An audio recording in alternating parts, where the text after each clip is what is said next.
नमस्कार बंधुरा सबाई केमन आছেন आशा करी सबाई भालो आছেন। तो आगेर दिन आमी देखुन जे सालोयारटा आमी काटिंग करेछिलाम सेई सालोयारटाई आजके आमी सेलाई करे देखाबो। और एखानटाय देखुन आमी जे जয়েন্ট बोलेछिलाम अन्य कालारेर कापड़ दिये आमी जয়েন্ট करब, माने एटा होच्छे कामिजेर कापड़। तो कामिजेर कापड़टा दिये आमी जয়েন্ট करब। तो अनेकेई किन्तु बुझते पारेन ना जे किभाबे जয়েন্ট करब अन्य कापड़ दिये, जेहेतु साइडे देखा जेते पारे एई एकटा समस्या थाके। तो सेई समस्याटा होबे ना, तो किभाबे जয়েন্ট करते होबे आमी सेटाई आज के भिडियोते देखाबो। तो भिडियोटा पुरो सबाई देखबेन, केउ स्किप करबेन ना। और हाँ बंधुरा अवश्यई किन्तु एकटी करे लाइक दिए देबेन, आपनारा किन्तु केउ लाइक करते चान ना आमार भिडियोते। तो आपनादेर काछे रिक्वेस्ट प्लिज बंधुरा लाइक दिए देबेन और भिडियोटा सम्पूर्ण देखबेन, केउ टेने टेने देखबेन ना। तो देखुन ता ना होले किन्तु बुझते पारबेन ना। एबार देखुन आमी किन्तु ब्लैक पार्टटा निये नियेछि, जेटा सालोयारेर सेई पार्टटा निये नियेछि, और जेटा कामिजेर पार्टटा आछे लाल कालारेर सेटा आमी निये निये जয়েন্ট करे दिচ্ছি। तो এইভাবে যদি করে করেন তাহলে কিন্তু আপনারা একদম খুব সুন্দরভাবে সালোয়ারটা তৈরি করে নিতে পারবেন, আর এদিকে কাপড়ের কিন্তু শর্টেজ মনে হবে না। তো দেখুন আমি এক সাইডে জয়েন্ট করে দিয়েছি। এবার অপর যে পার্টটি আছে সেই পার্টটিকেও কিন্তু জয়েন্ট করে দেব এইভাবে। তো প্রথমে আমি একটা ব্ল্যাক পার্ট নিলাম, তারপরে আমি লাল কালারের পার্টটা নিলাম, তারপরে আবার ব্ল্যাক পার্ট জয়েন্ট করব। তো দুই সাইডে এইভাবে কিন্তু করে জয়েন্ট করতে হবে, একের পর এক মনে রাখবেন। প্রথমে সালোয়ারের যে কাপড়টা সেটা নিয়ে নেবেন, সেটার সাথে অন্য যে কালারের কাপড়টা দেবেন সেটা জয়েন্ট করবেন, তারপরে আবার যে সালোয়ারের কাপড়টা আছে সেটাকে জয়েন্ট করবেন, তারপরে আবারও অন্য কালারের কাপড়টা জয়েন্ট করে নেবেন। আর আমি কিভাবে জয়েন্ট করছি দেখতেই পাচ্ছেন, একটু মুড়ে দিয়ে তারপরে কিন্তু চাপ সেলাই দিয়ে দিচ্ছি, তাহলে কিন্তু ভীষণ পাকা সেলাই হবে। এবার দেখুন দুই সাইডে কিন্তু আমি মাঝখানে লাল কাপড়টা রেখে দুই দিকে মনে করুন কালো কাপড়টা চলে এলো। এবার আবার এই লাল কাপড়টাকে দুই দিকে জয়েন্ট করে দেবো। এবার আপনারা ভাবছেন হয়তো যে তাহলে সালোয়ারের যে দড়ি ভরার জায়গাটা কোথা থেকে হবে, সেটা চিন্তা করবেন না। অবশ্যই দেখুন আমি দেখাবো। তো ভিডিওটা স্কিপ করলে আপনারা বুঝতে পারবেন না, কিন্তু যদি লাগাতার আপনারা দেখতে থাকেন তাহলেই বুঝতে পারবেন যে আমি কিভাবে করলাম। তো দেখুন পুরো কিন্তু বন্ধ করে দিয়েছি আমি, কোনো জায়গায় কিন্তু খোলা নেই। এবার দেখুন এই লাল কাপড়টাকে কিন্তু আমরা মাঝখানে রাখবো, তাহলে সামনে আর পেছনে দুটো জায়গায় থাকলে দেখা যাবে না, সাইডে কিন্তু ব্ল্যাক কাপড়টা পড়বে। তো দেখুন আমি সেন্টার পয়েন্ট বার করে নিলাম, বার করে নিয়ে এইভাবে একটা পার্ট সরিয়ে দিলাম। এবার এই পার্টটার উপরে দেখুন আমি কাটিং করে দেব, এখান থেকে এটা পুরো কাট লাগিয়ে দেব, মানে কেটে ফেলে দেব। কেটে দেখুন এখানে চিড়ে দিলাম আর কি।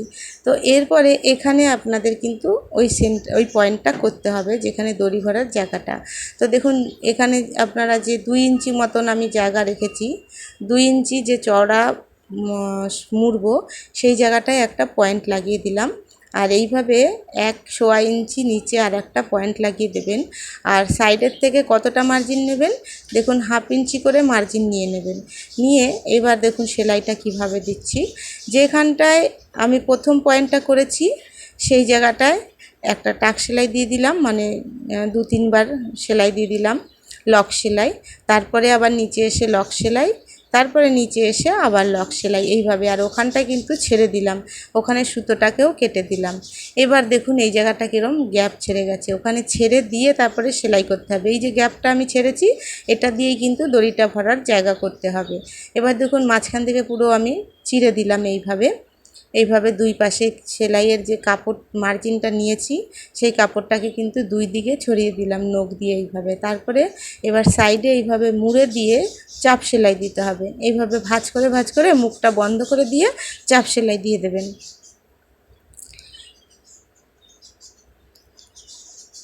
তো বন্ধুরা আজকের ভিডিওটা ভালো লাগলে লাইক শেয়ার করবেন, আর যারা এখনও সাবস্ক্রাইব করেননি অবশ্যই সাবস্ক্রাইব করে নেবেন আমার অন্য ভিডিওগুলো দেখার জন্যে। তো দেখুন সাইডেও আমি আবার এই সাইডেও চাপ সেলাই দিয়ে বেরিয়ে আসলাম। তো দেখুন খুব সুন্দরভাবে কিন্তু চাপ সেলাই দিয়ে নিয়েছি। এবার দেখুন ফাঁকাটা বুঝে রাখতে হবে, দেখুন উপরের দিকে যেন এইভাবে ফাঁক থাকে। দেখুন এইখানটায় কিন্তু যেখানটায় ভাঁজটা করছি সেই জায়গাটায় যেন ফাঁকাটা থাকে, ফাঁকাটা যেন নিচের দিকে না চলে যায় না বেশি উপরের দিকে চলে যায়। এইভাবে করে কিন্তু আমি দেখুন এখানটায় এবার মুড়ে সেলাই দিয়ে দেব। যে ফোল্ডটা করতে হবে দড়িটা ভরার জন্যে সেই জায়গাটা এবার করে নেব এইভাবে। যখন এখানে সেলাই দেবেন তখন কিন্তু যে মেইন কাপড়টা আছে সেটা একটু হাতের টান রাখবেন, আর ওপরের যেটা ফোল্ড করছেন সেটা ঢিলা ছেড়ে দেবেন, তাহলেই দেখবেন সুন্দরভাবে বসে যাবে। তা নাহলে কিন্তু একটু আবার ছোট বড় হওয়ার ভয় থাকে। তো দেখুন আমি সুন্দরভাবে এখানে করে দিয়েছি, লক সেলাইও করে দিয়েছি। আর এই জায়গাটা কত সুন্দর দেখুন, এই যে দড়ি ভরার জায়গা হয়ে গেছে। তো এই পাটটা তো উপরের পাটটা তো পোর্শনটা তো করে নিলাম, এটাকে সাইডে রেখে দিই।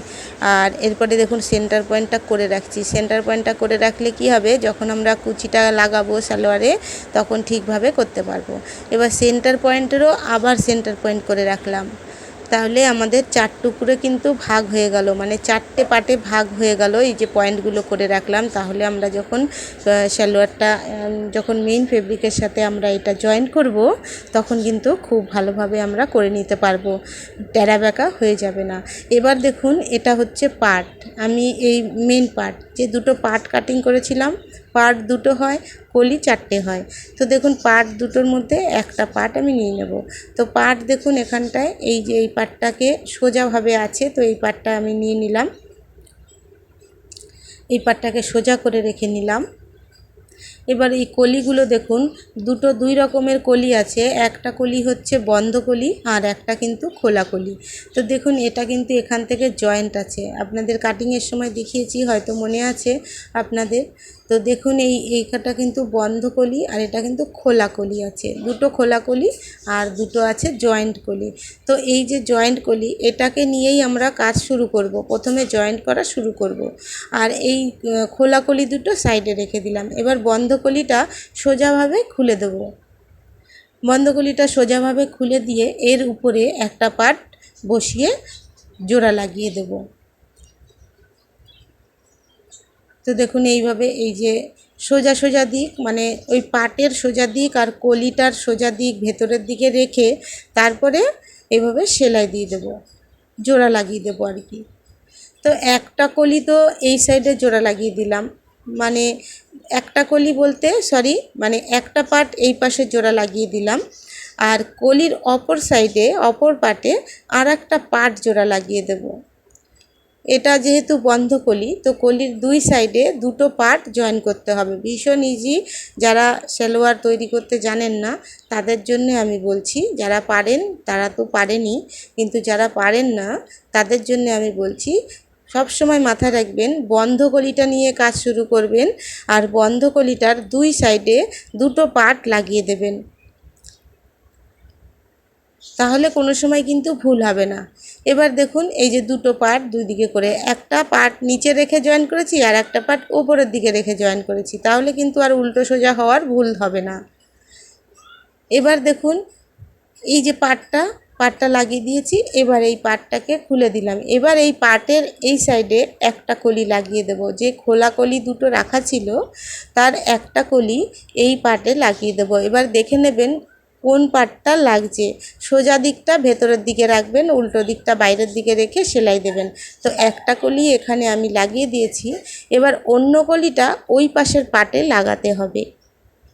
দেখুন এটা তো আমি কলিটা উপরে রেখে লাগালাম, এবার কিন্তু ফেব্রিকটা দেখতে হবে, সোজা উল্টো দেখে বসাতে হবে, তখন কিন্তু এই কলিটা নিচে চলে গেল দেখুন। তাহলে কি হবে, আর আপনাদের ওই ভুলটা হবে না যে উল্টো সোজা জয়েন্ট হয়ে যাবে না। উল্টো সোজা অনেক সময় আমার বিগিনার্স বন্ধুরা ভুল করে ফেলেন, জয়েন্ট করে ফেলেন উল্টো সোজা ছাপাটা দেখে তারপরে জয়েন করবেন। আর এই সময় একটা জিনিস খেয়াল রাখবেন, একটা পার্ট যদি ওপরের রেখে জয়েন করেন একটা কলি, তাহলে অন্য কলিটা নিচের দিকে রেখে জয়েন করতে হবে। এবার দেখুন এই যে মাঝখানটা, এই যে দুটো কলি খোলা ছিল সেই কলির মুখ দুটোকে এখন বন্ধ করে দেবো।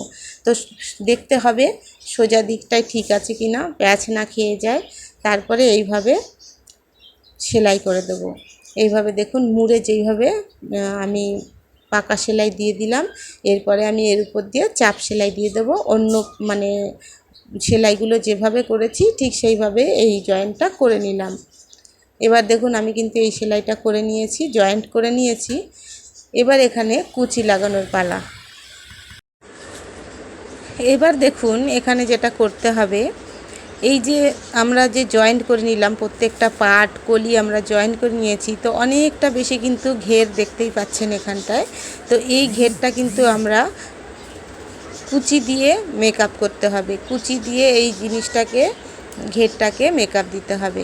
তো এবার দেখুন কিভাবে কুচিটা দিচ্ছি, এখানে কুচিটা দেওয়ারও কিছু নিয়ম আছে। এবার দেখুন যেটা বন্ধ কলি আমাদের ছিল, এই জায়গাটা আমি আপনাদের মার্ক করে দিচ্ছি। দেখুন এটা হচ্ছে সেই জয়েন্টের জায়গা যেখানটায় জয়েন্টটা আছে। তো এইখানে একটা বড় ধরনের কুচি দিয়ে দেবেন, এখানে বড় ধরনের একটা কুচি দিয়ে এইভাবে সেলাই দিয়ে আটকে নেবেন। এবার এই দিক থেকে দেখুন কতটা বড় কুচি নেবেন, 4 আঙুল মোটামুটি পরে কুচিটা শুরু করবেন। 4 আঙুল পরে শুরু করে ওই অপর কুচিটার ওপরে সামান্য তুলে দেবেন, তুলে দিয়ে এইভাবে কুচিটাকে আটকে নেবেন সেলাই দিয়ে। এবার দেখুন এই দিক থেকে আগে সামনে এটা ওটা পিছনে হয়ে গেল, যেটা ডবল কুচি দিলাম এখানে বড় বড়, এটা কিন্তু পিছনে হয়ে গেল। এবার সামনের দিকে কি করবেন, যেখানটায় জয়েন্ট করেছিলাম কলিটাকে ঠিক সেই জায়গায় সামনেটা করবেন। এবার দেখুন এখানে এইভাবে আমি আগে উল্টো দিক থেকে কুচি ধরে ধরে সামনের দিকে বসাচ্ছি। এবার দেখুন কুচিটা আপনার নিজের আন্দাজে দেবেন, আপনার যতটা কোমর আছে সেই কোমরপট্টি কতটা আছে সেই অনুযায়ী একটা আন্দাজ করে কুচিটা আগে সামান্য দিয়ে নেবেন। তাহলে কি হবে যে অনেক সময় সুবিধা, অনেক সময় হয় না কাপড়টা ছেড়ে যায়, তো সেই জিনিসটা আর হবে না। কুচিটা দেওয়া থাকলো, এবার পুরো লেভেলে থাকবে, আপনি শুধু জয়েন্ট করবেন। তো এই রকমভাবে এবার দেখুন আমি ওই ইয়েটা মেপে দেখছি কতটা কুচি আরও দিতে হবে। তো দেখুন খানিকটাই যে বাকি, এটা আর এখন কুচি দেবো না, যখন জয়েন্ট করব তখন যেখানে একদম লাস্ট আছে সেখানে গিয়ে কুচিটা দিয়ে বসিয়ে দেব। এবার শুরু করবেন কোত্থেকে, শুরুটা করবেন এই যে সামনে, এটা হচ্ছে সামনে, মানে যেখানে ফিতেটা ভরার জায়গাটা করেছি সেটা সামনে, আর যেখানে কুচি শুরু করলাম দেখুন দুই দিকে মুখ করে কুচি দিয়েছি, যেই কলিটাকে জয়েন্ট করেছিলাম সেই জায়গাটা হচ্ছে সামনে। তো সেই জায়গাটা থেকে কিন্তু ধরতে হবে একদম সোজাসুজিভাবে, এইভাবে জয়েন্ট করতে থাকতে হবে। তারপরে জয়েন্ট করতে করতে দেখবেন যেই জায়গাটায় গিয়ে একদম কুচির শেষে দেখবেন, এই যে শেষের দিকটায় মানে যে অবধি লাস্ট কুচি দিয়েছেন তার আগে আগে দেখতে হবে খেয়াল করে যে ওখানটায় কতটা বড় হচ্ছে, মেপে দেখতে হবে। সেন্টার পয়েন্টগুলো যে করে রেখেছিলাম সেগুলো মেলাতে হবে, মিলিয়ে এইভাবে দেখতে হবে, তারপরে কুচি দিয়ে পুরোটা ফিনিশিং দিতে হবে। তো দেখুন পুরোটা কিন্তু আমি লাগিয়ে নিয়েছি, এই দেখুন কোনো জায়গায় কিন্তু বেশি হয়নি, একটুও কোমরপট্টিটা একটুও বেশি হয়নি। তো এইভাবে লাগিয়ে নিয়েছি। এবার এর উপর থেকে এইভাবে সোজা করে নেবেন, সোজা করে নিয়ে কোমরপট্টিটার উপরে একটা চাপ সেলাই লাগিয়ে দেবেন। সালোয়ারের কাপড়ের উপরে চাপ সেলাই দেবেন না, কোমরপট্টির উপরে চাপ সেলাই দিয়ে এইভাবে বের করে নেবেন। তো দেখুন আমি চাপ সেলাই দিয়ে নিয়েছি, আর দেখুন এখানটায় কত সুন্দরভাবে কিন্তু আমি লাগিয়ে নিয়েছি, আর সুতো ভরার জায়গাটাও খুব সুন্দর হয়েছে।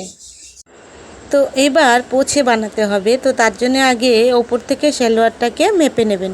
এইভাবে মেপে নিলে তারপরে যা আপনার লেন্থ আছে তারপরে যেটা এক্সট্রা হবে সেখানে এইভাবে কিন্তু পোছেটা বানিয়ে নিতে পারেন। এর মধ্যে বক্রম ভরে বা পোছে বানানোর জন্য আলাদা করে কিনতে পাওয়া যায়, 6 টাকা 7 টাকা মিটার নেয়, তো সেইগুলো কিনে এনে পোছেটা বানাতে পারেন। আর তারপরে এইভাবে যতটা আপনাদের দরকার সেই অনুযায়ী নিচের পায়ের দিকে গোড়ালির দিকে মুড়ে দিয়ে এইভাবে জয়েন্ট করে নেবেন।